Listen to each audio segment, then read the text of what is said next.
But அந்த மாதிரி அவரோட எனக்கு வந்து என்னென்னா நாட் ஒன்லி படமாக மட்டும் சொன்னேன். அவர்கிட்ட வந்து நீங்கள் அந்த லேர்னிங் ப்ராசஸ்ன்னு சொல்கிறீங்களே, படமாக மட்டும் இல்லை, நான் எல்லா விதமாகவுமே அவரை வந்து பயங்கரமாக அவருக்கு நான் இது வரைக்கும் நான் சொன்னது கிடையாது. நான் ரொம்ப டிசிப்ளினாக அவரை பார்ப்பேன் எப்போவுமே. இப்போ நான் நான் வந்து எனக்கு எந்த கெட்ட பழக்கமும் கிடையாது. நான் சிகரெட் பிடிக்க மாட்டேன். அது எல்லாம் என்ன சொல்லுவாங்க, எங்கள் அம்மா அப்பா மாதிரி அப்படின்பாங்களே. ஒரு வயசு வரைக்கும் எங்கள் அம்மா அப்பாவை பார்த்து நான் அதை வளர்ந்தேன்னா, அதுக்கப்புறம் ஒரு கட்டத்தில் அவர் சார் பார்த்தேன். நான் இது வரைக்கும் நான் அவர் அப்படி பெருசாக பார்த்தது கிடையாது.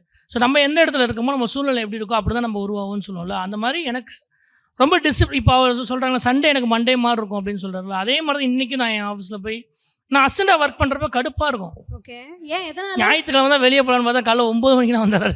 அன்றைக்கி தான் சீக்கிரம் வருவார்.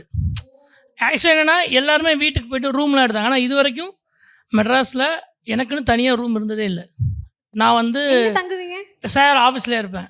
நான் தாம்பரத்துலேருந்து அது நான் சேரன் சார் ஆஃபீஸில் தங்கினதுனால டேரக்டர் ஆகிட்டுன்னு நினச்சிக்கிட்டு இவன் என் ஆஃபீஸில் தங்கினா டேரக்டர் வந்தான் ஆயிட்டார்ல சார். அதுவுமே அதை என்னை ஃபாலோ பண்ணியிருக்கேன். ஆமாம், என்னென்னா ஆஃபீஸ்லேயே தங்கிட்டா டேரக்டர் ஆஃபீஸ்லேயே தங்கினா ஈஸியாக டேரக்டர் ஆயிடலாம் போகலாங்கிற ஒரு சென்டிமெண்ட் தான்.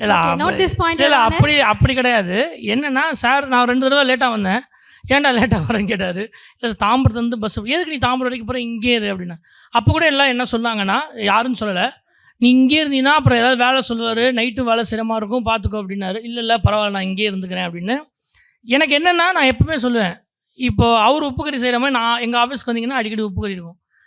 நாட் ஒன்லி சினிமா, ஆமாம் நாட் ஒன்லி சினிமா, நாங்கள் சமைக்கிறது முதற்கொண்டு அவரை பார்த்து தான் கற்றுக்கிட்டோம். எல்லாரையும் ட்ரீட் பண்ணுறது முதற்கொண்டு அவரை பார்த்து தான் கற்றுக்கிட்டோம்.